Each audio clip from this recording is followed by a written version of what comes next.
Nous allons progresser dans notre enseignement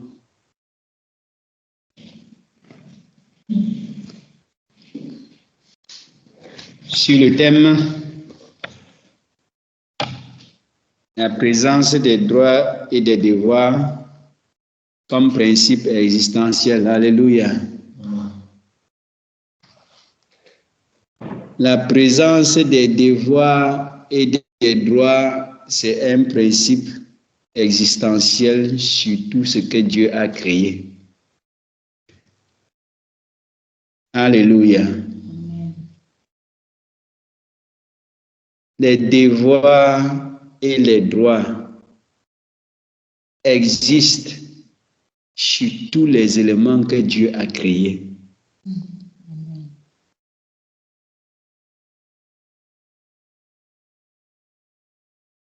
Ce n'est pas une affaire de choix.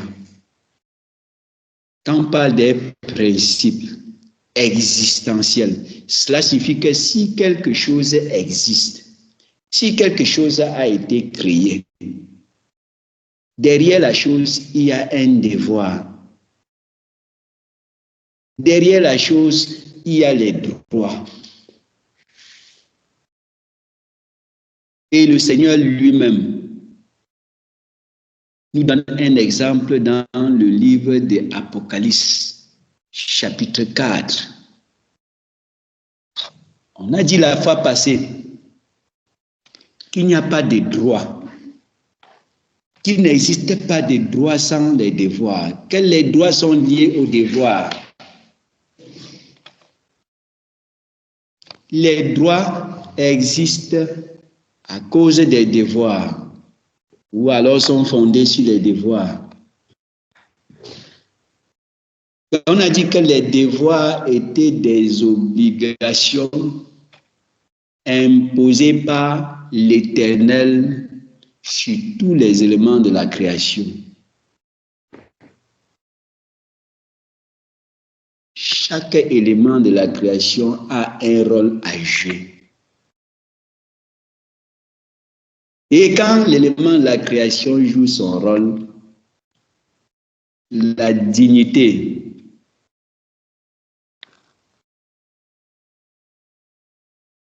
devient une évidence. La dignité au droit, les droits commencent à se manifester dans la vie de cet élément de la création qui est en train de jouer son rôle. Alléluia. On a parlé des droits comme désignant tout ce que nous pensons légitimement avoir, ce qui nous est garanti et permis par la loi, c'est ça le droit.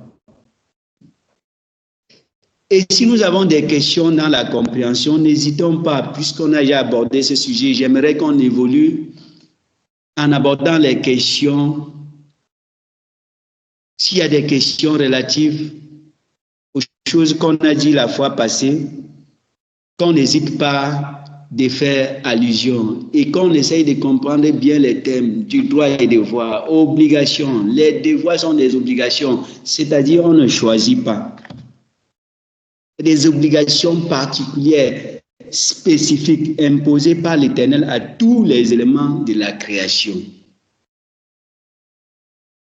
Tandis que les droits désignent tout ce qu'on pense légitimement mériter. Et ce qui nous est garanti par la loi. Et les droits ne peuvent pas exister sans les devoirs.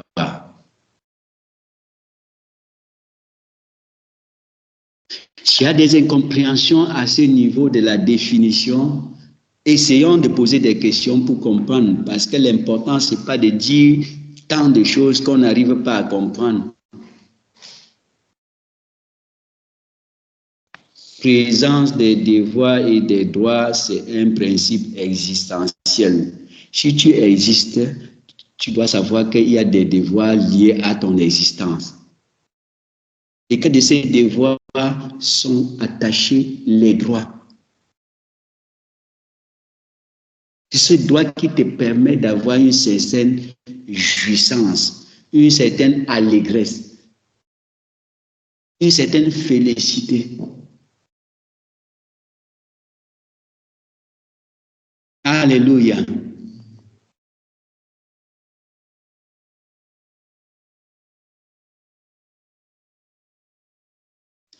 L'ouvrier mérite son salaire.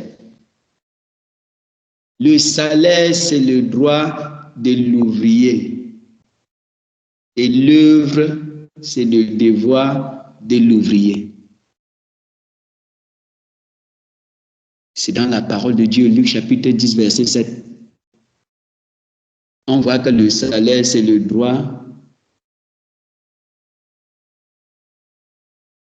de l'ouvrier qui a fait l'œuvre. Alléluia. On voit que le salaire, on mérite. Qu'est-ce qui établit ce mérite? L'œuvre de l'ouvrier.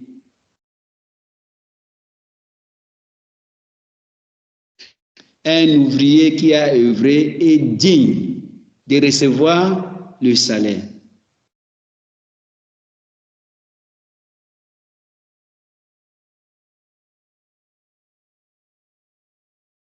Et l'Éternel est un exemple par excellence. Apocalypse chapitre 4. Bien, disons d'abord Luc chapitre 10, verset 7. On voit les propos du Seigneur Jésus. Et on voit que lui-même, il est un exemple. Luc chapitre 10, verset 7. Demeurez dans cette maison-là, mangeant et buvant ce qu'on vous donnera, car l'ouvrier mérite son salaire.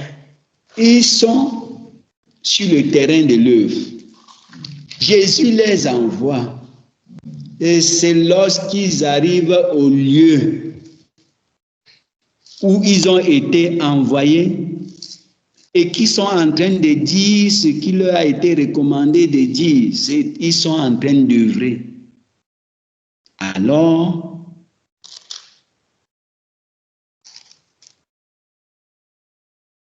leur droit se déclenche. On n'a pas dit que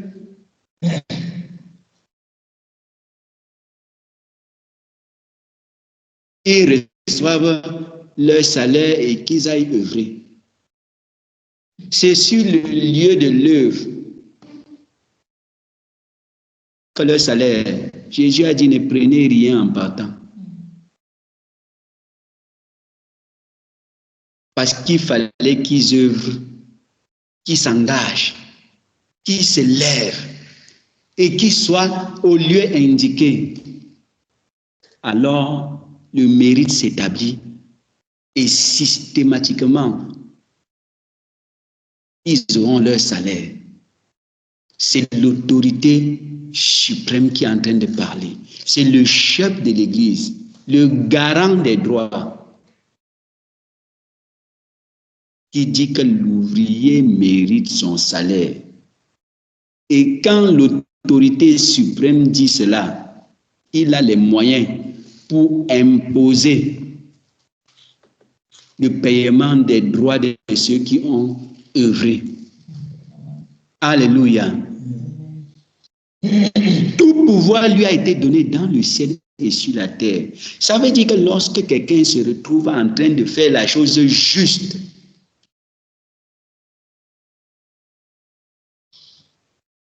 le Seigneur Jésus, qui est l'autorité suprême, entre en action pour que son salaire soit manifeste.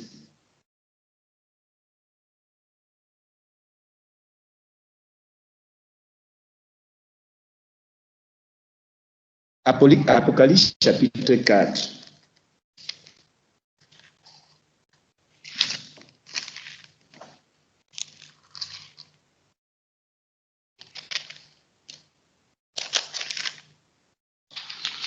Voyons comment les anciens au ciel, les 4 êtres vivants,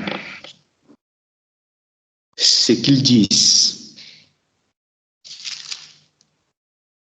Gloires et devoirs. Disons du verset 9 au verset 11. Qu'est-ce qui nous rendit de nos droits? Ce sont nos devoirs. Qu'est-ce qui nous rendit? Disons. Quand les êtres vivants rendent gloire et honneur et action de grâce à celui qui est assis sur le trône, à celui qui vit au siècle des siècles, les 24 vieillards se prosternent devant celui qui est assis sur le trône et ils adorent celui qui vit au siècle des siècles et ils jettent leur couronne devant le trône en disant: Tu es digne, notre Seigneur et notre Dieu, de recevoir la gloire et l'honneur et la puissance, car tu as créé toutes choses et c'est par ta volonté qu'elles existent et qu'elles ont été créées. Alléluia. L'ouvrier mérite son salaire. Quelle est l'œuvre du Créateur ici? C'est l'univers. Il a créé toutes choses. L'univers, c'est l'ensemble de toutes choses, visibles et invisibles, que l'Éternel a créé. Alléluia. Tu es digne.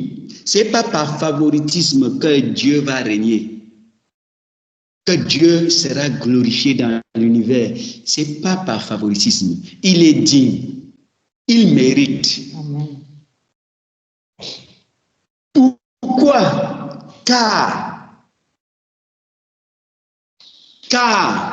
Parce que, voyons la conjonction de coordination, parce qu'il a œuvré, son salaire, c'est la gloire. Amen. Son salaire, c'est l'honneur. Son salaire, c'est la puissance. Son salaire, c'est le règne. Il est digne, il mérite, car il a œuvré. Amen. Alléluia. Amen.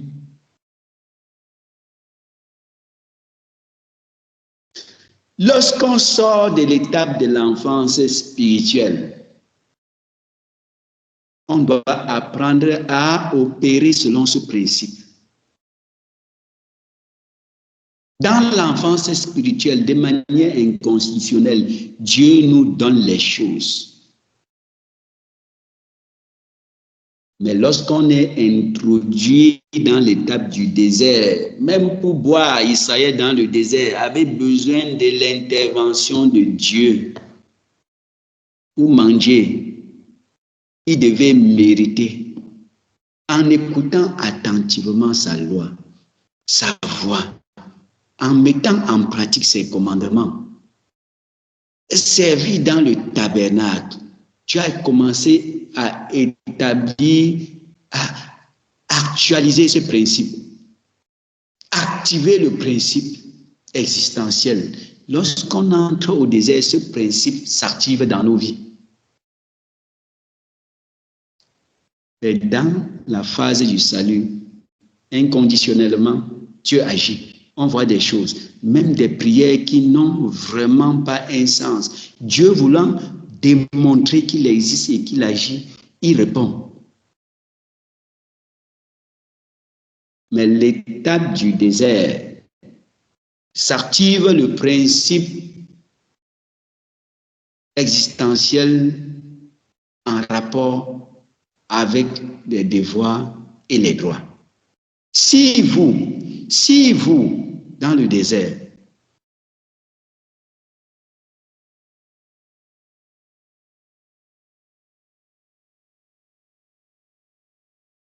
le Seigneur est digne de recevoir la gloire, l'honneur, la puissance. Car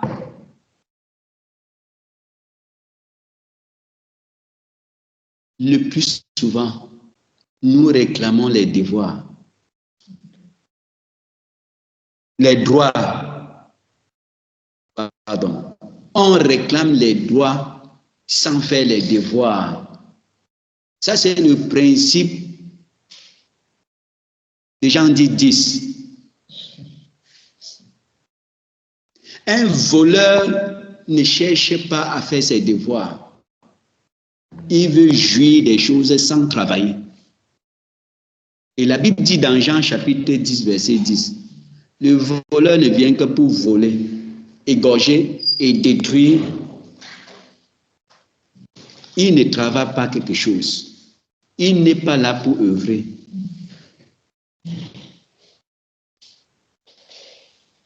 Et plusieurs ont commencé leur piété dans cette manière d'opérer.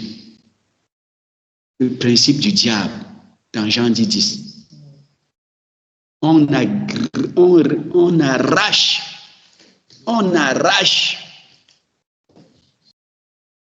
comme les Nangaboko arrachent les sacs des gens, on arrache.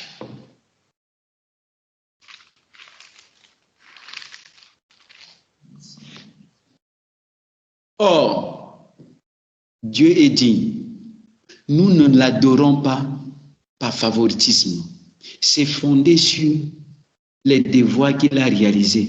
Il a créé toutes choses. Malgré que une partie des choses créées ont chuté, il a racheté encore. Il est digne d'être adoré. Donc on n'adore pas Dieu d'abord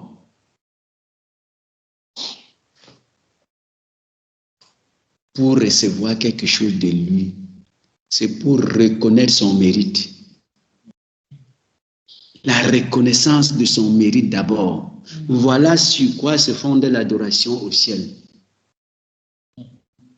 La reconnaissance de son mérite, de sa dignité, due au devoir qu'il a accompli, et son droit doit être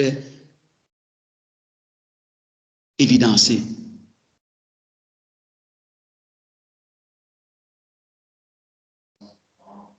L'adoration est fondée sur la reconnaissance du mérite de Dieu, la reconnaissance de sa dignité, due aux choses qu'il a faites.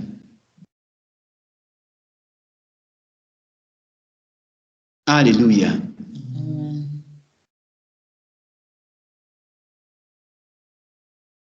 Présence des devoirs et des droits, principe existentiel. On a évoqué le cas d'Adam. Quand Dieu l'a créé, Dieu l'a positionné comme on voit avec les disciples dans Luc 10. Il les envoie dans tous les lieux où lui-même devait se rendre. Et il dit, quand vous allez arriver là-bas, prêchez et dites, le royaume de Dieu est proche. Faites ceci, faites cela, mangez ce qu'on vous donnera. Car l'ouvrier mérite son salaire. Ils sont à l'œuvre au lieu indiqué. Et Dieu garantit leur salaire.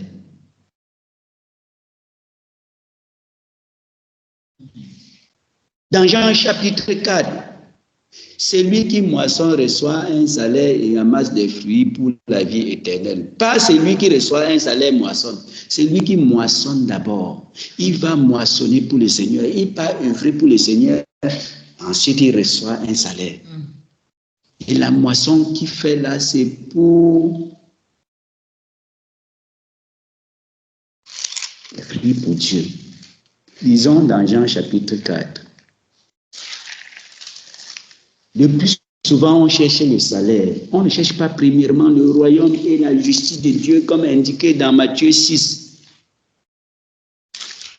Où ce fondement est écrit clairement et évoqué. Matthieu 6, 33. Cherchez premièrement à ceux qui sont réconciliés avec Dieu. Cherchez premièrement vos devoirs. Et puis votre salaire sera ajouté par-dessus. Et dans la déformation,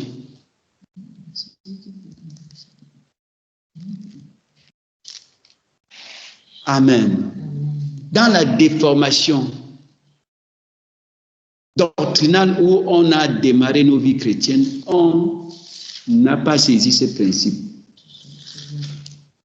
Lisons dans Jean chapitre 4 et ensuite Romains 4, verset 4, qui dit à celui qui fait une œuvre, le salaire lui est imputé.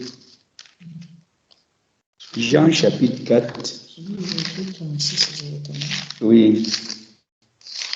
Vous voyez que la nourriture du Seigneur n'était pas d'abord les patates et les concombres, comme il nous dit dans Matthieu 6, 33. Les païens cherchent d'abord de quoi manger, de quoi se revêtir, de quoi boire. Or, la nourriture de ceux qui sont réconciliés avec Dieu, c'est d'abord leur devoir. Oui. Jean chapitre 4, verset 34, Jésus leur dit, ma nourriture est de faire la volonté de celui qui m'a envoyé et d'accomplir son œuvre. Ne dites-vous pas qu'il y a encore 4 mois jusqu'à la moisson? Voici, je vous le dis, levez les yeux et regardez les champs qui déjà blanchissent pour la moisson. Celui qui moissonne reçoit un salaire et amasse des fruits pour la vie éternelle, afin que celui qui sème et celui qui moissonne se réjouissent ensemble. Amen. Pas celui qui reçoit un salaire moissonne. Non, c'est lui qui moissonne d'abord. C'est lui qui œuvre d'abord. C'est lui qui s'engage avec fidélité au service. Il reçoit un salaire. Alléluia. Devoir et droit, principe existentiel. Celui qui ne saisit pas, il va douter à un moment donné s'il existe. Tu es dans une angoisse, dans des tourments.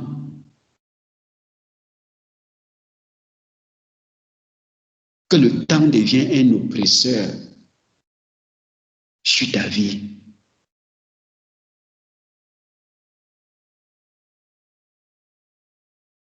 Romains chapitre 4 et verset 4.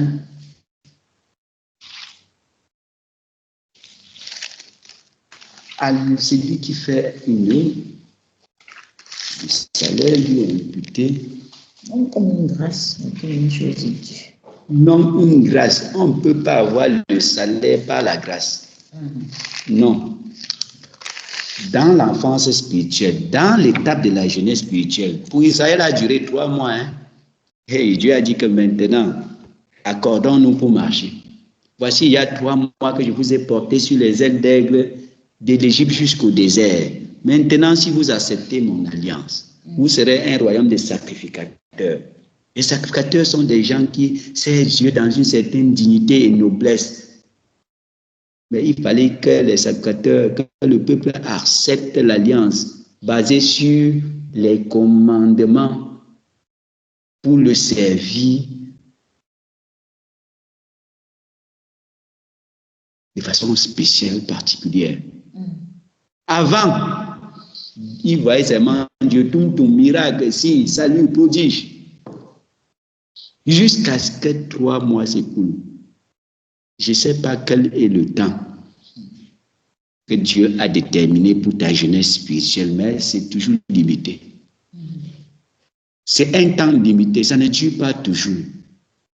Où on crie, Dieu se manifeste. On fait les caprices, Dieu se manifeste.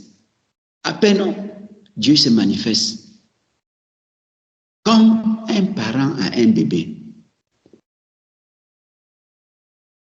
Lisons. Romains chapitre 4, verset 4.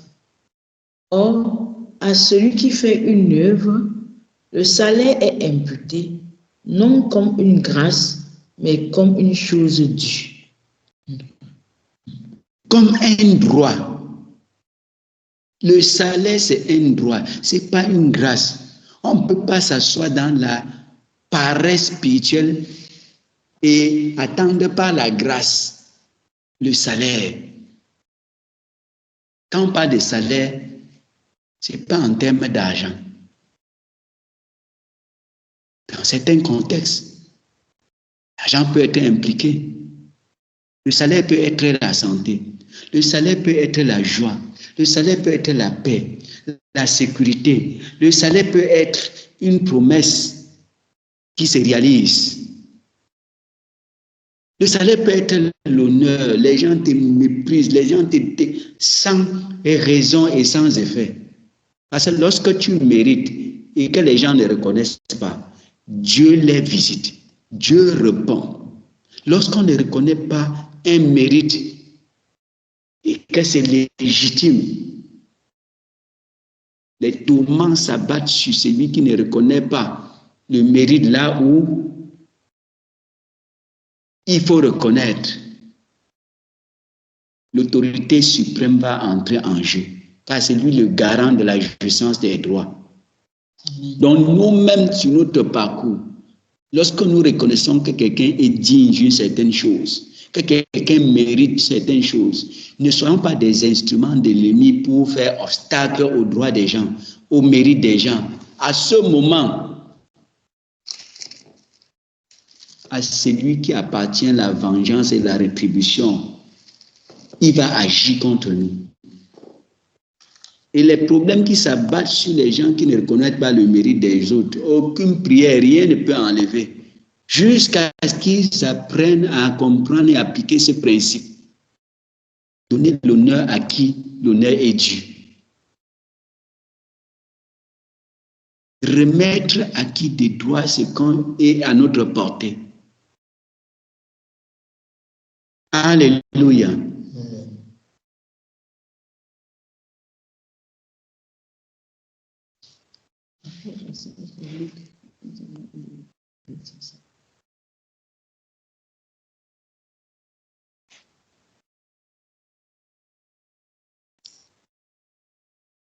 Et voies et droits.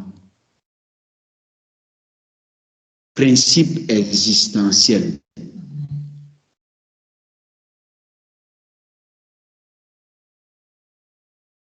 On peut appliquer ça aussi dans le ministère. Dieu dit qu'il y a beaucoup d'appelés au ministère, peu d'élus pour le ministère. Dans Matthieu 22, verset 14. Car il y a beaucoup d'appelés et peu d'élus. L'entrée dans le ministère dépend du mérite, pas seulement de l'appel. À la suite de l'appel, il y a la préparation et la qualification. Jésus lui-même, si on s'en tient toujours à Apocalypse chapitre 5, on dit qu'il est digne d'ouvrir le livre. Pourquoi il s'est sacrifié? Il est digne d'ouvrir le livre. Est-ce que tu es digne d'ouvrir la Bible et prêcher aux gens, enseigner aux gens? Ce n'est pas d'abord sur la base de l'appel. L'appel ne suffit pas pour être établi dans le ministère.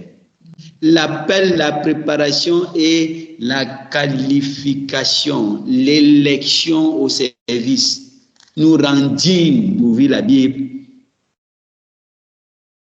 et de présenter de manière parfaite la parole de Dieu. Cette chose, la perfection dans la présentation des mystères. 7, c'est le numéro de la perfection, c'est le chiffre de la perfection. Jésus, l'agneau immolé, est digne d'ouvrir le livre parce que on voit cause et effet. Cause et effet. Jusqu'au sang, il a lutté pour le péché. Jusqu'au sang. Hébreux 10, Hébreux 6, Hébreux 12 nous dit, nous n'avons pas encore lutté contre le péché jusqu'au sang. Voilà pourquoi l'agneau, Jésus, est digne d'ouvrir le livre des mystères et de rompre les 7 sceaux pour nous amener à la compréhension parfaite des choses cachées. Verset 1. Apocalypse chapitre 5, à partir du verset 1. Puis, je vis dans la main droite de celui qui était assis sur le trône un livre écrit en dedans et en dehors, scellé de 7 sceaux. La parole de Dieu, c'est un livre écrit en dedans et en dehors. Si on n'est pas digne, on peut dire la lettre écrite en dehors. Les mystères qui sont dedans. La vérité, c'est un mystère. Vous pouvez voir quelqu'un lire la Bible de Genèse, Apocalypse, sans jamais découvrir la vérité utile pour son affranchissement. Pourquoi? Il n'est pas digne d'ouvrir, de comprendre dans la perfection, de rompre les 7 sceaux pour comprendre de façon parfaite les Écritures. Pourquoi? Il n'est pas digne. Il ne mérite pas. C'est pas parce que Dieu a appelé quelqu'un au ministère qui sera forcément établi dans le ministère. S'il ne suit pas la préparation dans le désert jusqu'à la qualification, et dans la préparation, on doit être disposé, disponible et séparé du péché, de la vanité, de la rébellion. Il n'y a pas cette séparation. On ne lutte pas jusqu'au sang comme l'agneau. On peut être établi soi-même dans le ministère. On peut être établi par la théologie dans le ministère. On peut être établi par la religion, par les systèmes, et jamais par Dieu, de par l'élection, de par la qualification. Et c'est pour ça qu'on peut voir beaucoup de désordres dans le corps de Christ, dans l'œuvre de Dieu. Beaucoup de scandales. Pourquoi? Matthieu 22, verset 14. Beaucoup d'appelés au ministère, peu d'élus pour le ministère. Un bon arbre porte des bons fruits. Quand Dieu a élu quelqu'un pour servir, il a ses éléments d'appui pour savoir que la personne va porter les bons fruits. Il a ses moyens pour veiller sur la personne, pour le détourner de l'égarement. Voyons Jonas. Voilà un élu de Dieu. Et il veut même fuir pour ne pas aller là où Dieu l'a envoyé. Par force, Dieu l'a amené à sa façon là où Dieu voulait. Et pourquoi? Sa fuite n'était pas la paresse. Il voulait l'équité immédiate. Celui qui pêche va mourir. Et je sais que s'il n'est pas prêché, Dieu là va continuer à pardonner les gens qui vont continuer à vivre dans leur saleté. Je ne parle pas en Ninive. Ce n'était pas une fuite de paresse. C'est quelqu'un qui voulait l'équité dans l'opérativité de Dieu immédiate. Mais la patience de Dieu, vous savez, quand vous avez appris à servir Dieu en toute sincérité, en toute vérité, lorsque vous voyez les gens jouer avec Dieu autour de vous, tandis que vous vous sacrifiez pour Dieu,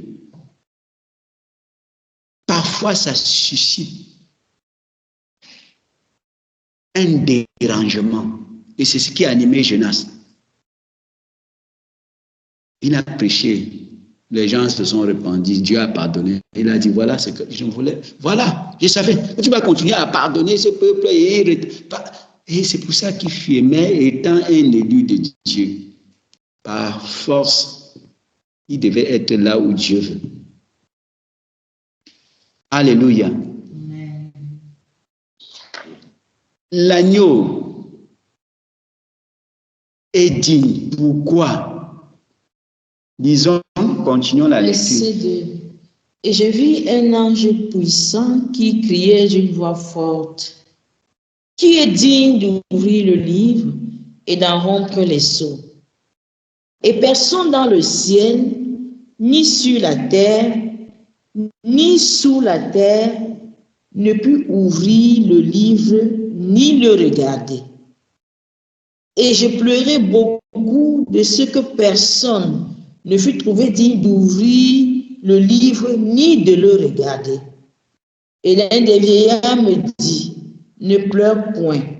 Voici, le lion de la tribu de Juda, le rejeton de David, a vaincu pour ouvrir le livre et ses 7 sceaux.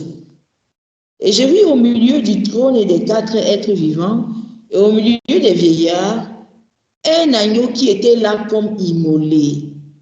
Il avait 7 cornes et 7 yeux, qui sont les 7 esprits de Dieu envoyés par toute la terre. Il vint et il prit le livre de la main droite de celui qui était assis sur le trône. Quand il eut pris le livre, les 4 êtres vivants et les 24 vieillards se prosternèrent devant l'agneau, tenant chacun une harpe et des coupes d'or remplies de parfums, qui sont les prières des saints. Et ils chantaient un cantique nouveau en disant: Tu es digne de prendre le livre et d'en rompre les sceaux, car tu as été immolé et tu as racheté pour Dieu par ton sang des hommes de toute tribu, de toute langue, de tout peuple et de toute nation. Alléluia. Amen. Le droit d'ouvrir le livre est fondé sur le mérite. Il est digne, car, on revoit la conjonction. Amen.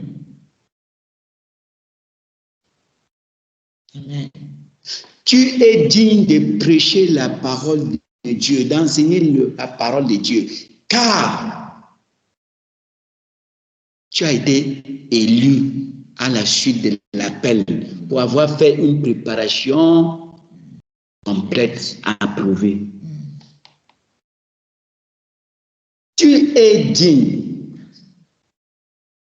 Verset 10. Tu as fait d'eux un royaume et des sacrificateurs pour notre Dieu, et ils régneront sur la terre.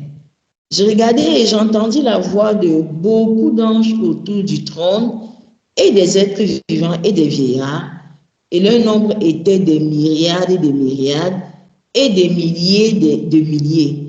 Ils disaient d'une voix forte: l'agneau qui a été immolé est digne de recevoir la puissance, la richesse, la sagesse, la force, l'honneur, la gloire et la louange. Et toutes les créatures qui sont dans le ciel, sur la terre, sous la terre, sur la mer et tout ce qui s'y trouve, je les entendis qui disaient: à celui qui est assis sur le trône et à l'agneau, soit la louange, l'honneur, la gloire et la force au siècle des siècles.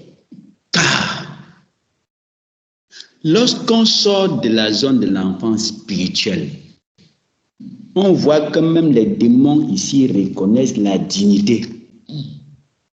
Qu'est-ce qu'il y a sous la mer si ce n'est pas les démons? C'est toutes les créatures qui sont dans le ciel, c'est bon. Sur la terre, c'est bon.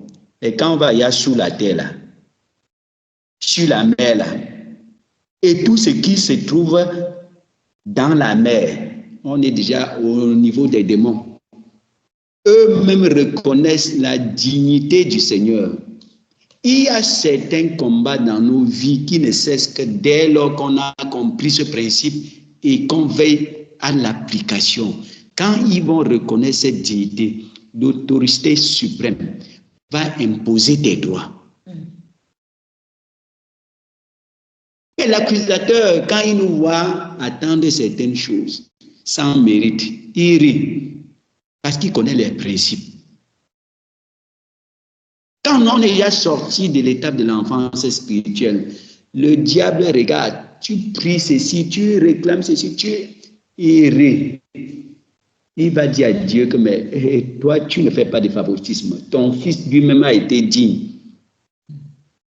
d'être honoré. Ce chrétien, on va l'honorer pourquoi? Ce serviteur, on va l'honorer pourquoi? Quel est le fondement de sa dignité? Qu'est-ce qu'il a fait? Tu as dit chercher premièrement le royaume et la justice et toutes les choses seront données. Pourquoi tu veux lui donner ça? Est-ce qu'il connaît ton royaume? Qu'est-ce qu'il fait pour l'avancement du plan que tu as établi pour l'inauguration de ton royaume à venir? Qu'est-ce qu'il fait? Quelle est son occupation pour l'avancement du plan? Est-ce que dans cette occupation, sa conduite est conforme à la justice basée sur les commandements que ton fils a définis dans Matthieu 5 à partir du verset 19? Ne vois-tu pas qui commet l'iniquité juridique? Tu as dit de chercher premièrement dans son cœur. Il recherche premièrement son mariage. Il recherche premièrement ses affaires, sa réussite, sa promotion. Ce n'est pas ton royaume. Seigneur, tu es juste. Le sceptre de ton règne, c'est un sceptre d'équité. Tu aimes la justice, tu hais l'iniquité. Et combat, laisse-moi combattre sa vie. Il n'est pas digne. Il ne mérite pas. Comment tu vas donner un salaire à quelqu'un qui n'a pas moissonné, qui n'a pas œuvré? Ta parole est éprouvée et digne de confiance. Tu fais chez elle pour accomplir. Il ne mérite pas. Et Dieu va faire comme dans Osée chapitre 7. Lorsqu'il voulait guérir Israël, l'iniquité d'Éphraïm s'est révélée. L'iniquité pour opposer cette guérison.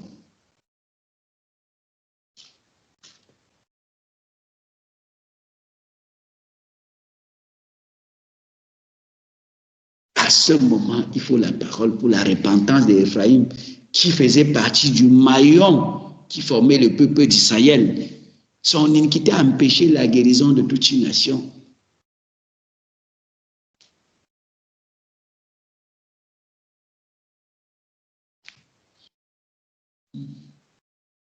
À celui qui fait une œuvre, le salaire lui est imputé comme un dû et non comme une grâce. Romains 4, verset 4.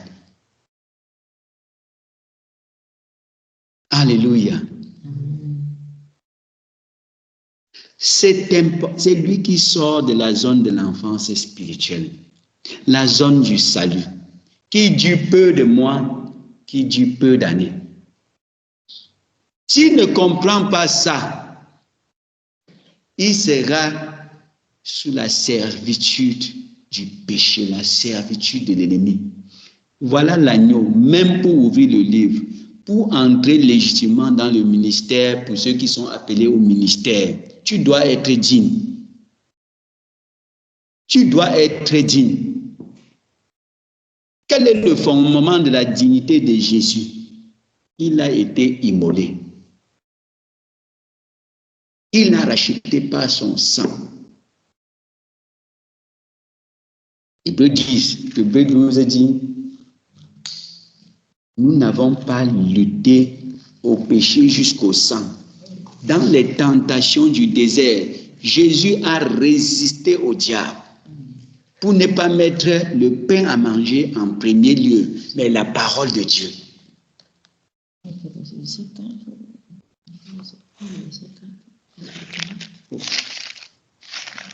Verset 12, du verset 1, Hébreux chapitre 12.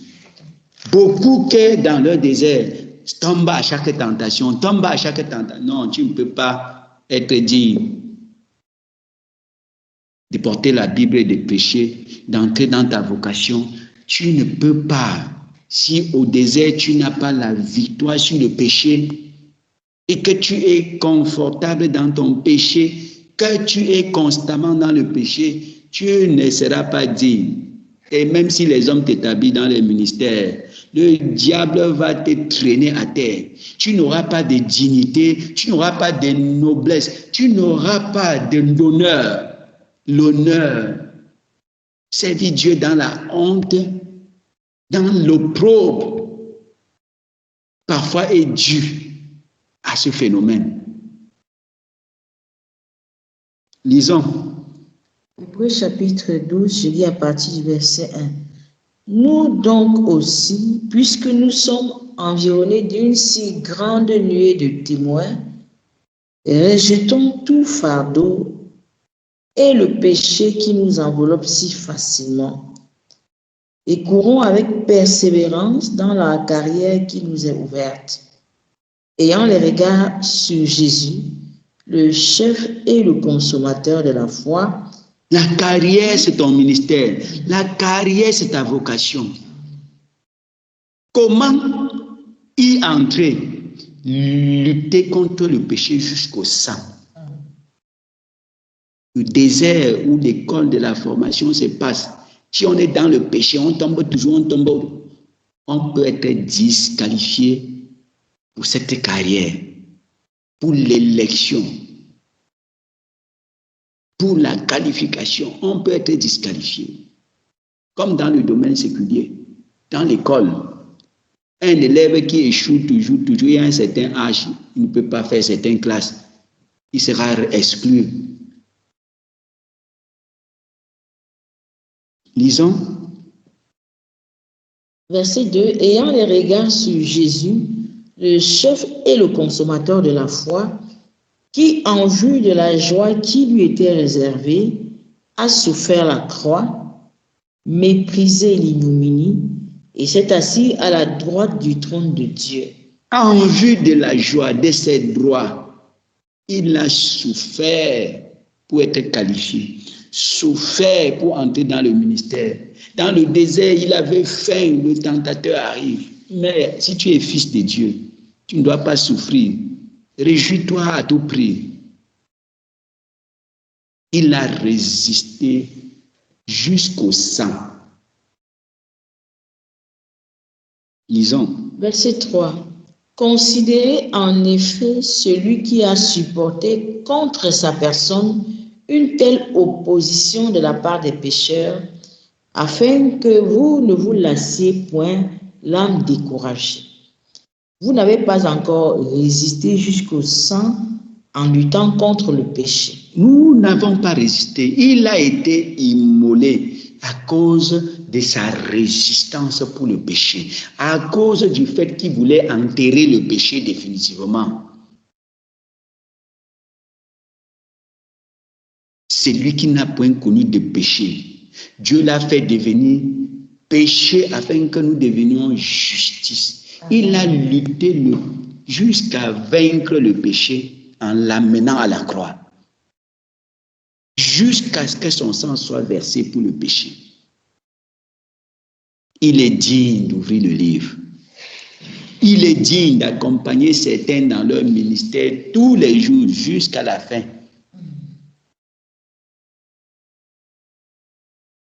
Jésus est à l'œuvre. Le vrai Jésus accompagne les vrais ministres pour les amener à l'ouverture des mystères, des 7 sceaux. Il accompagne dans Matthieu chapitre 28. Tout pouvoir lui a été donné dans le ciel sur la terre. Allez, faites de toutes les nations les disciples. Voici, je suis avec vous tous les jours jusqu'à la fin du monde. Il est à l'œuvre. Quand tu entres légitimement dans le ministère, quand dans ton désert de préparation, tu n'es pas tombé dans le péché, établi dans le péché, vivre dans le péché, lorsqu'il t'établit, il est avec toi pour t'amener à être honoré dans le ministère, à servir dans la dignité, à servir dans la noblesse, à servir Dieu dans l'allégresse, jusqu'à la destination. Alléluia. L'ouvrier mérite son salaire.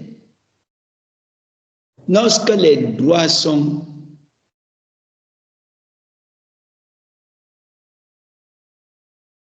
lorsque les devoirs sont convenablement faits, lorsqu'on se prépare à les faire, à les accomplir, Dieu est de notre côté. Jésus qui a fait ce parcours avec succès,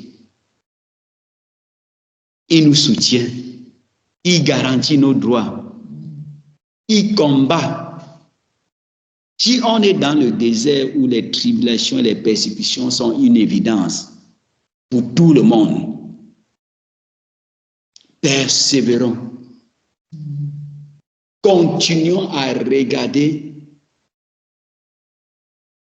à scruter, à chercher premièrement le royaume de Dieu et sa justice, c'est-à-dire pour que Dieu règne, pour qu'il soit glorifié selon les Écritures. Qu'est-ce que je dois faire pour que son plan avance actuellement? Et comment je dois faire? ce que tu dois faire et le comment. Les commandements te conduisent sur comment. La révélation ou le discernement de sa volonté se conduit sur quoi faire.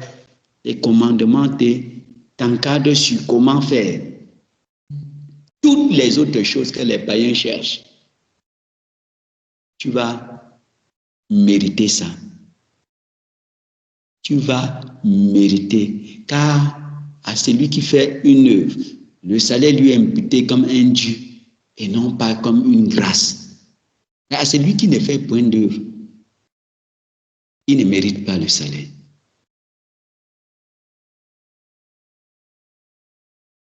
Et beaucoup de chrétiens sont sans salaire.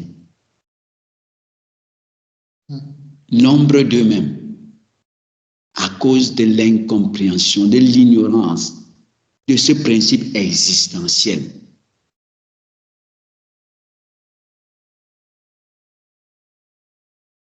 On a vu dans Deutéronome chapitre 28,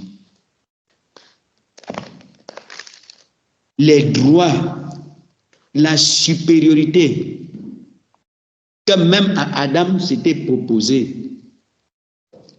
Allons premièrement sur Adam. On voit la supériorité, la domination qu'il devait avoir s'il faisait ses devoirs qui consistaient à cultiver et à garder le commandement, à défendre son territoire. Il devait avoir la supériorité sur les animaux, supériorité sur les situations, supériorité, domination. Il devait gérer tout ça. Mais il a failli au niveau de la justice, a violé le commandement et les choses ont dominé sur lui. Ce droit, il a perdu. Genèse, voyons le droit qui est évoqué et le devoir. Genèse chapitre 1, verset 26. Dieu a d'abord créé toutes les autres choses pour qu'il puisse dominer sur ces choses, qu'il puisse les gérer, qu'il puisse les gouverner pendant qu'il est en train de faire son travail, qu'il puisse assujettir. En faisant son devoir, il devait avoir ce pouvoir d'assujettissement, de gouverner, de gérer. Mais il n'a pas fait le devoir en rapport à la justice et la vocation. Et les choses ont dominé sur l'homme. Disons. Genèse chapitre 1, verset 26. Puis Dieu dit, faisons l'homme à notre image, selon notre ressemblance, et qu'il domine sur les poissons de la mer, sur les oiseaux du ciel, sur le bétail, sur toute la terre et sur tous les reptiles qui rampent sur la terre. Sur toute la terre, malheureusement, la terre est sous la puissance du malin. Pourquoi le péché est entré dans le monde? La violation de la justice de Dieu a fait entrer le péché en Adam.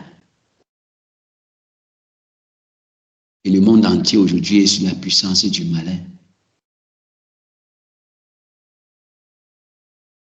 La domination, cette supériorité qui était un droit, à cause du devoir bafoué, le droit est perdu. Verset 27. Dieu créa l'homme à son image, et il le créa à l'image de Dieu, il créa l'homme et la femme. Dieu les bénit et Dieu leur dit, soyez féconds, multipliez, remplissez la terre et l'assujettissez, et dominez sur les poissons de la mer, sur les oiseaux du ciel, et sur tout animal qui se meut sur la terre. Et Dieu dit, voici, je vous donne toute herbe portant de la semence et qui est à la surface de la terre, et tout arbre ayant en lui du fruit d'arbre portant la semence, ce sera votre nourriture. Voilà nos droits. Voilà les droits d'Adam. Dans le projet de Dieu, Dans le projet de Dieu, voilà les droits réservés à Adam. Maintenant, Dieu manifeste au chapitre 2 l'homme et le positionne, lui donne un devoir et une conduite. Il le met en garde sur la présence de l'ennemi. Chapitre 2, verset 7.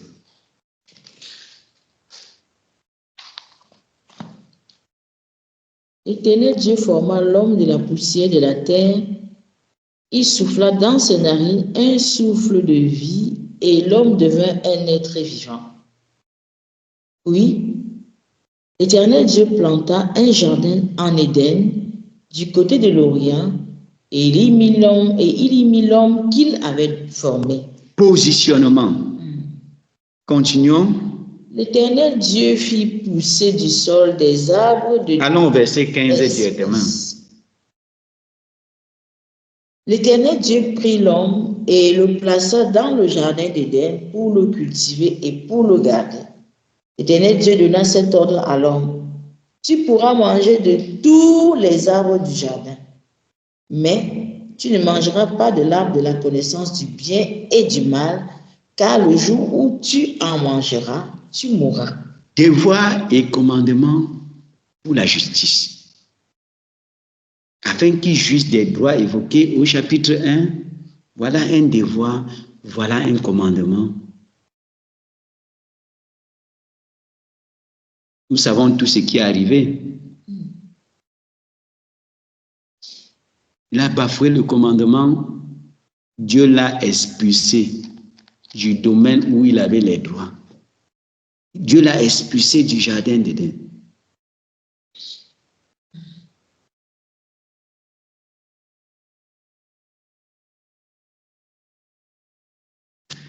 Et le diable a commencé à dominer.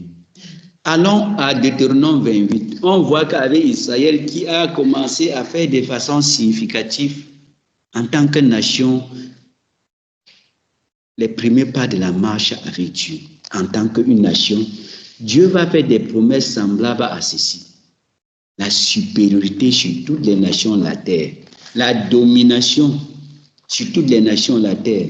Eux aussi vont tomber et devenir le centre d'insécurité dans le monde comme on le voit aujourd'hui.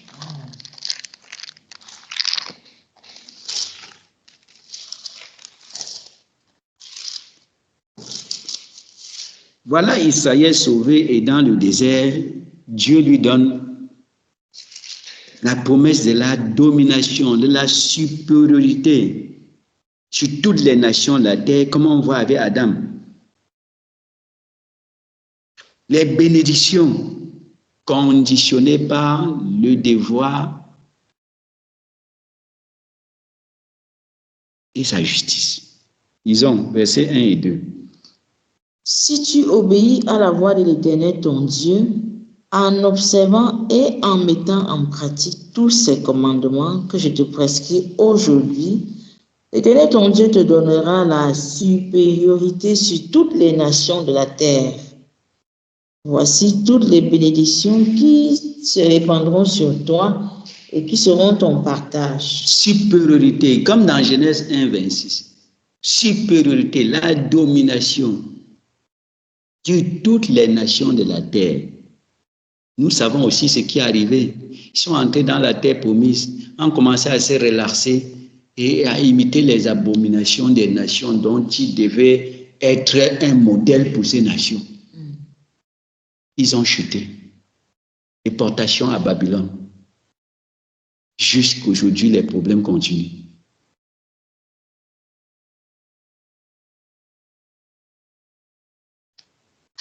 Verset 15. Voilà ce qui devait arriver s'ils perdaient leurs droits. Mais si tu n'obéis point à la voix de l'Éternel ton Dieu, si tu n'observes pas et ne mets pas en pratique tous ces commandements et toutes ces lois que je te prescris aujourd'hui, voici toutes les malédictions qui viendront sur toi et qui seront ton partage. Tu seras maudit dans la vie et tu seras maudit dans les champs. Verset 64 ou bien 47 d'abord. Pour n'avoir pas, au milieu de l'abondance de toutes choses, servi l'Éternel ton Dieu avec joie et de bon cœur, tu serviras au milieu de la faim, de la soif, de la nudité et de la disette, de toutes choses, tes ennemis que l'Éternel enverra contre toi. Il mettra un joug de fer sur ton cou jusqu'à ce qu'il t'ait détruit. Au milieu de l'abondance, ils n'ont pas cette, avec joie et de bon cœur, avec zèle et diligence. Voilà ce qui leur est arrivé jusqu'aujourd'hui. Quelle est la finalité de ces panoplies de problèmes? Verset 64. L'Éternel te dispersera parmi tous les peuples d'une extrémité de la terre à l'autre, et là tu serviras d'autres dieux que n'ont connus ni toi ni tes pères, du bois et de la pierre. Parmi ces nations, tu ne seras pas tranquille et tu n'auras pas un lieu de repos pour la plante de tes pieds. L'Éternel rendra ton cœur agité, tes yeux languissants, ton âme souffrante. Ta vie sera comme en suspens devant toi. Tu trembleras la nuit et le jour, tu douteras de ton existence. Crise existentielle. Parce qu'ils ont bafoué le principe existentiel et voies et droits.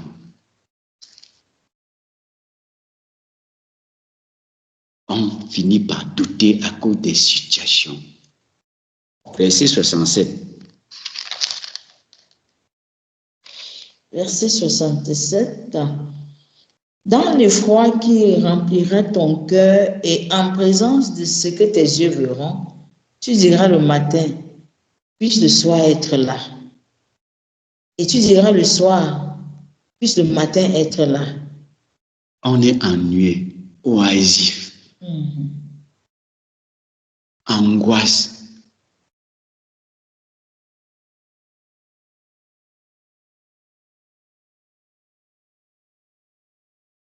Anxieux. Une anxiété permanente à cause des devoirs bafoués et des droits interdits, bloqués. On entre dans ce circuit. La fin 68, on retourne dans le monde rétrograde. On va s'établir comme les païens dans le péché. On va faire comment? Chacun se débrouille pour avoir sa joie. Et cherche la solution chez les psychologues, chez les psychiatres. Où est la joie, la paix que le Saint-Esprit donne? Il n'y a pas. Le royaume qui consiste pas en allant le manger et le boire, c'est pas ça qui donne la satisfaction des chrétiens. Ils ont cela par-dessus tout, mais leur joie dépend de la justice, la justice, la joie, la paix par le Saint-Esprit. Quand il n'y a pas, ce sont les psychiatres, les psychologues, les agents, les assistances sociales païennes qui seront notre secours. Verset 68, parce qu'on serait retourné dans le monde. Et l'Éternel te ramènera sur des navires en Égypte, et tu feras ce chemin dont je t'avais dit, tu ne le reverras plus. Là, vous offrirez en vente à vos ennemis comme esclaves et comme servantes, et il n'y aura personne pour vous acheter. Que cela ne nous arrive pas. Amen. Quand Dieu nous fait comprendre ces choses, c'est parce que c'est possible pour nous d'échapper.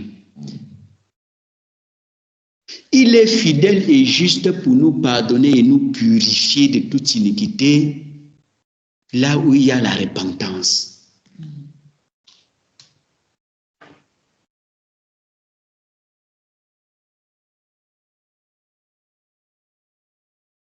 Si nous confessons nos péchés, si nous découvrons la vérité, on a un cœur repentant, il va faire comme à Ninive. Jonas avait patienté que Dieu détruise ce peuple tellement méchant, fatigué. Dieu a encore envoyé un messager pour prêcher.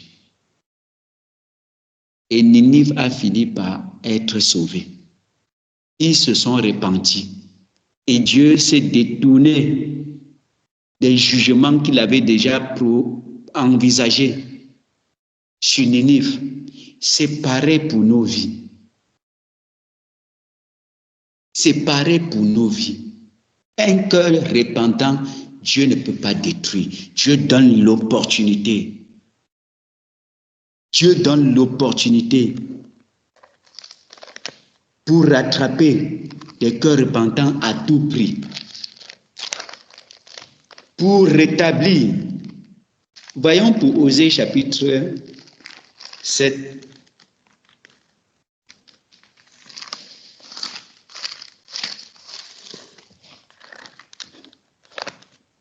Dieu donne toujours l'opportunité là où il y a la tension.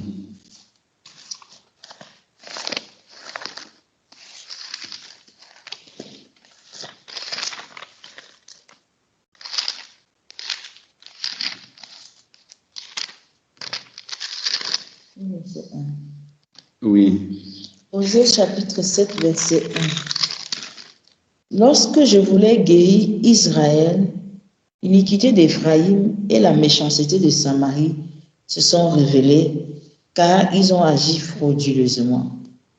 Voleur est arrivé, la bande s'est répandue au dehors. Ils ne se disent pas dans leur cœur. Voyons, lorsque je voulais guérir Israël, l'iniquité d'Éphraïm et la méchanceté de Samarie se sont révélées pour empêcher cette jouissance de la guérison. Éphraïm faisait partie des 12 tribus d'Israël.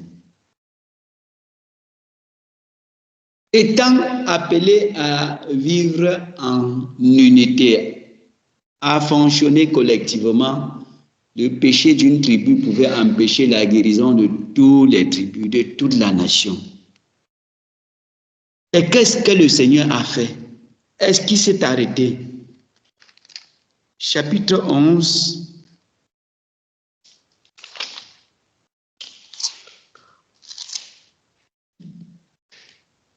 Disons du verset 1 pour comprendre comment le Seigneur a procédé. Est-ce qu'il a finalement détruit? Osée chapitre 11, je lis à partir du verset 1. Quand Israël était jeune, je l'aimais et j'appelais mon fils hors d'Égypte. Mais ils se sont éloignés de ceux qui les appelaient. Ils ont sacrifié au Baal et offert de l'encens aux idoles. C'est moi qui guidais les pas d'Éphraïm, le soutenant par ses bras, et ils n'ont pas vu que je les guérissais. Je les tirais avec les liens d'humanité et avec des cordages d'amour. Je fus pour eux comme celui qui aurait relâché le joug près de leur bouche. Et je leur présentai de la nourriture. Ils ne retourneront pas au pays d'Égypte, mais l'Assyrien sera leur roi, parce qu'ils ont refusé de revenir à moi. L'épée fondra sur leur ville, anéantira, dévorera leur soutien à cause des desseins qu'ils ont eus. Mon peuple est enclin à s'éloigner de moi. On les rappelle vers le Très-Haut, mais aucun d'eux ne l'exalte. Que ferais-je de toi, Éphraïm? Que ferais-je?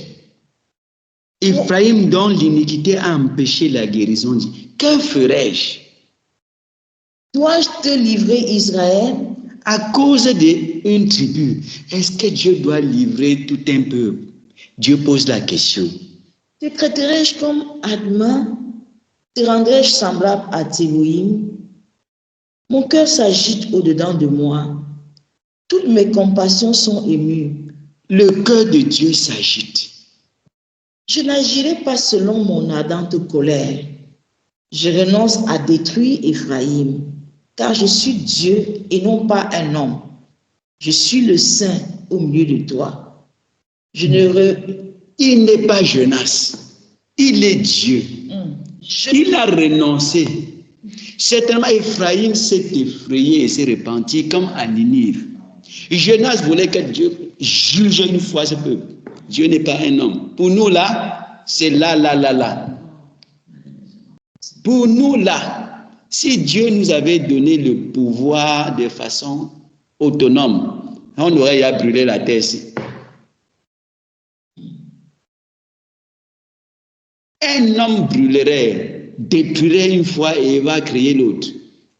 Mais Dieu adopte pour rétablir dans le droit, là où il y a des dispositions.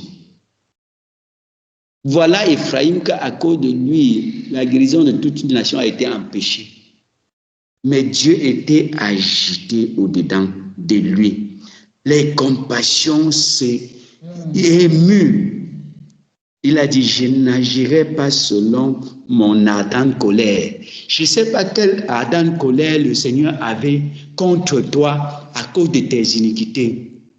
Qu'il en soit pour toi comme pour Ephraïm au nom de Jésus-Christ. Amen. Que sa miséricorde qui durera toujours se manifeste dans ta vie au nom de Jésus-Christ. Amen. Il dit, je renoncerai à détruire Ephraïm, car je suis Dieu et non pas un homme. Je suis le Saint au milieu de toi. Je ne viendrai pas avec colère. Alléluia. Qu'il en soit ainsi pour la vie de chacun de nous. Que sa miséricorde qui durera toujours se manifeste dans nos vies au nom de Jésus-Christ.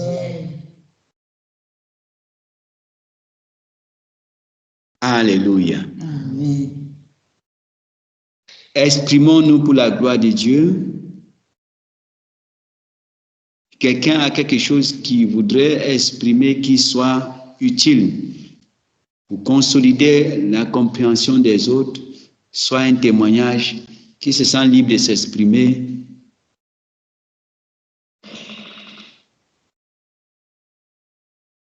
Bonjour à tout le peuple de Dieu en Jésus-Christ de Nazareth. Je suis le frère Joseph Achang, dans la région de l'Ouest au Cameroun.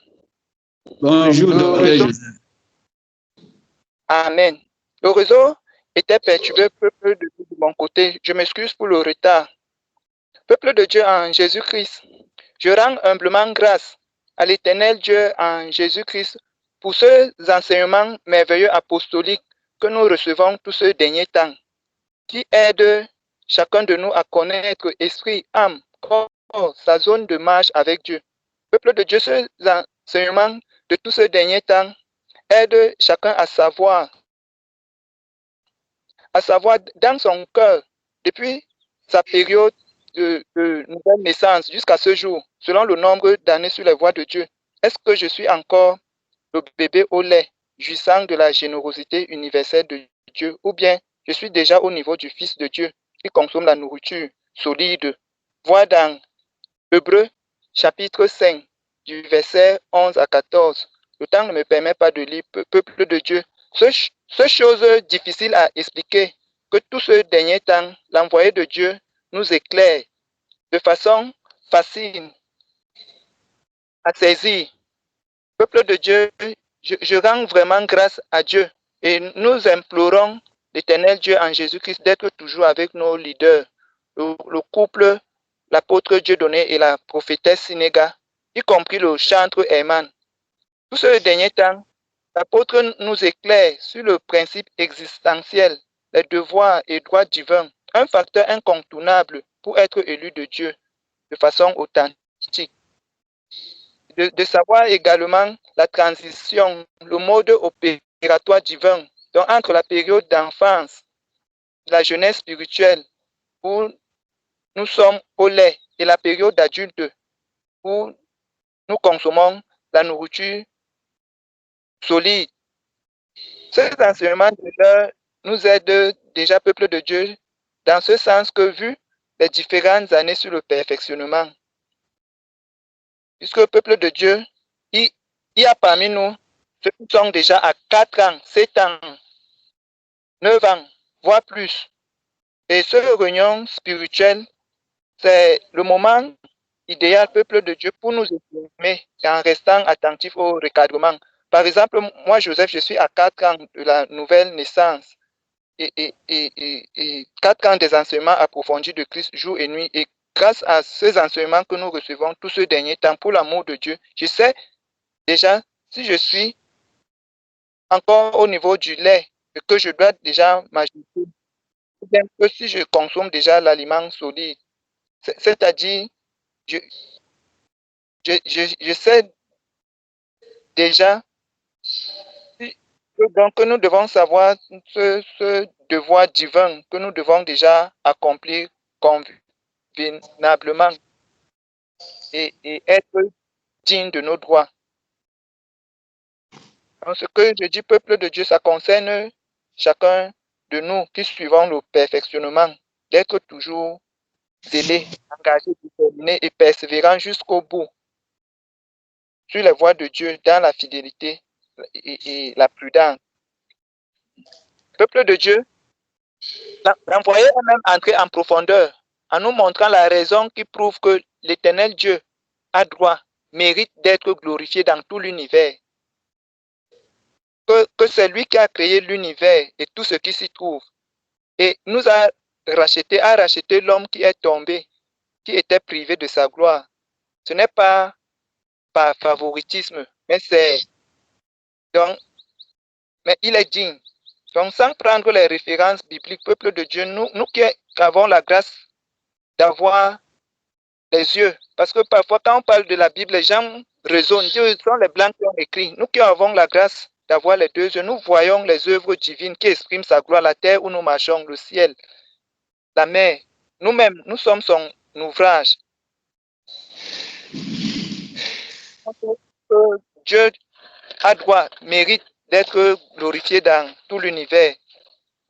Et nous maintenant qui voulons légitimement être dans le ministère du corps de Christ. Donc chacun sait déjà s'il est digne ou pas et de savoir comment s'ajuster pour être digne. Donc peuple de Dieu, nous ne devons plus agresser Dieu en insistant que oui, Dieu est déjà accepté comme Seigneur et Sauveur.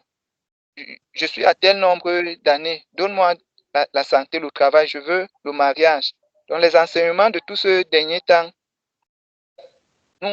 nous aident à découvrir et à réaliser d'abord nos devoirs, ensuite entrer en possession de nos droits. Alléluia. Alléluia. Gloire à Dieu. Sentons-nous libres de nous exprimer. Si nous avons des choses utiles pour renforcer la compréhension des uns et des autres, ou des questions sur certains aspects qu'on n'a pas saisis, et Dieu nous aidera.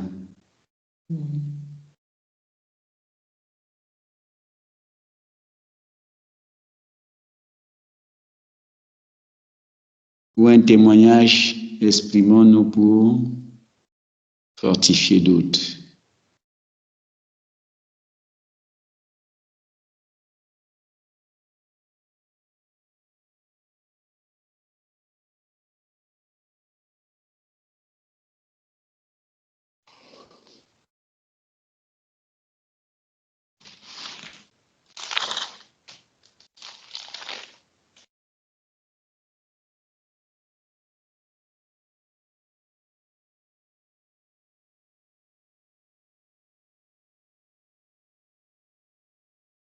Alléluia.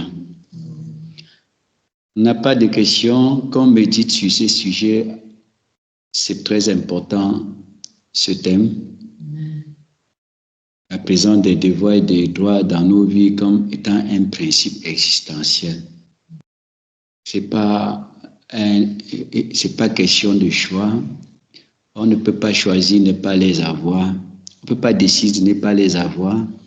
Les ignorer nous crée des troubles existentiels qu'aucun médicament ne peut résoudre, qu'aucun psychologue ne peut résoudre, qu'aucun psychiatre ne peut résoudre. Quand la crise existentielle commence, c'est seulement la repentance et la conversion qui peut nous aider à faire face victorieusement à ces moments très désagréables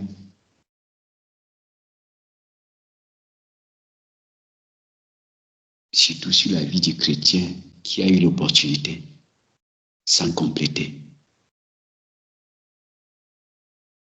Alléluia.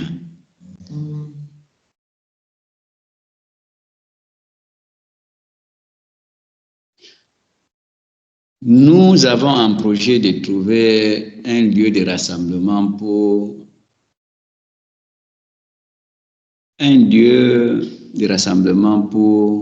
l'église à Douala. Je souhaiterais que nous mettions ça en prière afin qu'il en soit comme l'ânesse, que quelqu'un gardait croyant être son animal, alors que c'était destiné à porter Jésus pour aller à Jérusalem. Au jour de la vocation de l'ânesse, le maître a envoyé les disciples. Et celui qui avait élevé a compris qu'il n'était qu'un gardien et non un propriétaire. Alléluia. Qu'il y a des salles que le maître a besoin pour son œuvre. Et nous devons pouvoir retrouver celui qui a les clés de cette salle, de cette maison, pour dire que le maître a besoin. Alléluia.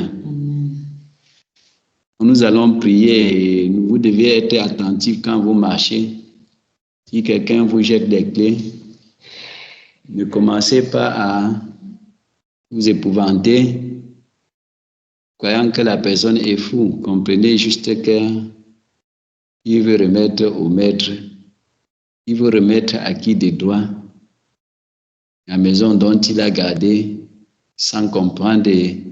Vous deviez bénir cette personne et dire que vous attendiez ces clés depuis longtemps pour son œuvre. Alléluia. Et si Dieu te met à cœur de donner une maison pour rassembler les chrétiens, n'hésite pas à le faire. Lui, il nous garantit les récompenses sur toutes les actions que nous faisons pour son œuvre. C'est-à-dire, au lieu de nous limiter aux églises dans la maison, il faudrait qu'on ait une salle indépendante où on peut se rassembler. Un grand nombre de personnes peuvent se rassembler parce que plusieurs ont besoin de cette configuration pour être stable dans leur perception de la chrétienté. Et nous devons supporter les faibles en disposant des choses qui facilitent leur compréhension. Ce n'est pas ce lieu-là qui fait l'église, mais c'est l'église qui se rassemble en ce lieu, qui fait de ce Dieu quelque chose d'important aux yeux du ciel. Et il y a des gens qui n'ont pas encore cette ouverture d'esprit pour comprendre la notion de l'église. Et si tant aussi longtemps qu'ils n'ont pas, tu n'as pas indiqué une maison qui, selon eux, est l'église, ils sont faibles d'entendement et de compréhension. Ils n'arrivent pas à comprendre comment l'église peut être dans une maison familiale. Comment l'église, et nous devons supporter les faibles. Alléluia. Donc Dieu, prions que Dieu puisse conduire cette initiative et qu'un lieu soit trouvé pour son œuvre, pour préparer les saints, pour se regrouper pour l'enseignement, pour la prière. Prions que le Seigneur se manifeste à ce sujet. Je ne sais pas si Dieu avait jeté les clés sur quelqu'un ou bien si Dieu a poussé quelqu'un à jeter les clés, que la personne se présente. Si tel n'est pas le cas, Que Dieu nous inspire comment mettre sur pied un endroit pareil. Alléluia. Prions au nom de Jésus-Christ. Père de grâce,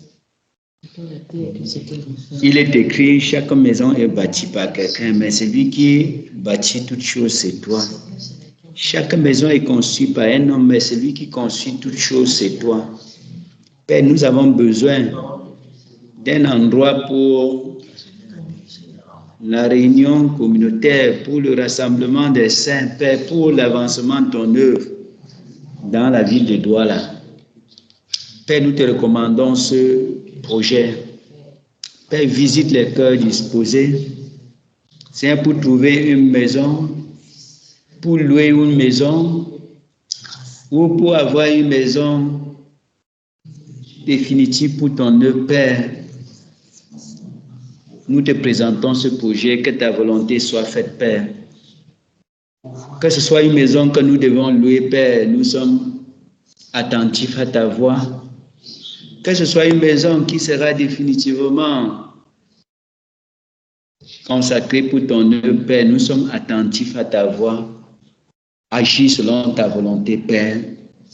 Guide-nous dans cette initiative, Père. Tu as dit que celui qui a connu la volonté de Dieu et n'a rien préparé pour l'accomplir sera battu d'un grand nombre de coups, Père.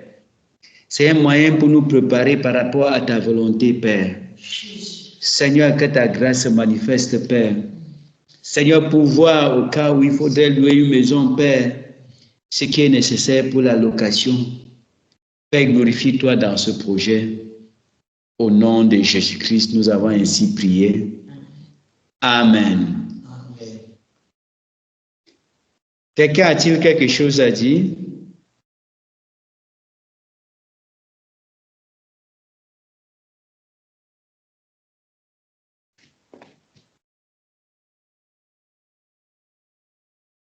Quelqu'un a une information sur une maison à louer qui s'adresse au pasteur Christian, au pasteur Eugène à Douala?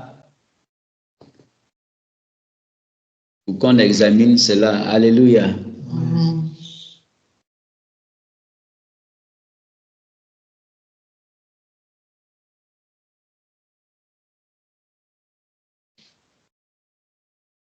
Quelqu'un a-t-il un témoignage, une révélation?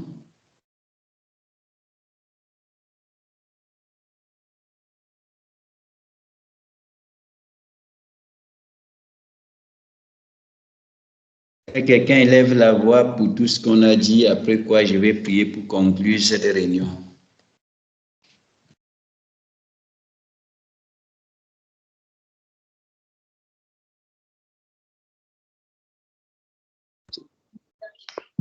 Père Céleste, nous te bénissons. Merci pour ton amour et ta grâce. Merci Seigneur pour ce moment de réunion. Merci Père pour tout ce que nous sommes dit jusqu'à maintenant. Merci Père parce que tu continues à nous parler des droits, Seigneur, et des devoirs. Choses, Seigneur, que nous devons mettre en pratique. Choses, Seigneur, que nous devons prendre au sérieux. Afin, Seigneur, que tu continues à agir dans nos vies. Que nous puissions continuer, Seigneur, à faire ton œuvre, à faire nos devoirs pour bénéficier des droits, Seigneur, qui nous sont dus.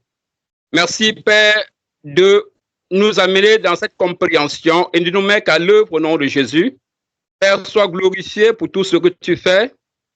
Merci, Yahweh, parce que tu vas nous trouver, Seigneur, cette salle dont nous avons élevé la voix pour te le présenter.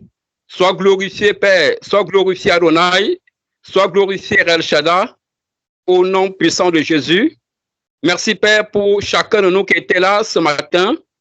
Merci, Père, pour la compréhension de tout ce que tu as, Seigneur, donné à chacun. Sois glorifié, Adonai, au nom puissant de Jésus. Amen. Alléluia. Père, que ta grâce nous accompagne, Père. Préserve ton peuple du malin, Père. Fais-nous grâce de nous retrouver à la prochaine réunion en joie, en paix, en sécurité. Père, pour voir aux besoins des uns et des autres, qu'aucun n'étend les mains vers l'iniquité, Père, afin que la gloire dans la vie de chacune de ces âmes te revienne pour l'éternité. Glorifie-toi, Père, au milieu de nous. C'est au nom de Jésus-Christ que nous avons ainsi prié. Amen. Amen. Allez en vainqueur et pour vaincre. Amen. Shalom, shalom dans la paix. Shalom, dans la paix. Shalom dans la paix. Dans la paix. Dans la paix. Dans la paix. Dans la paix, shalom, shalom, dans la paix. Shalom, shalom, dans la paix. Dans la paix. Amen. Dans la paix. Amen.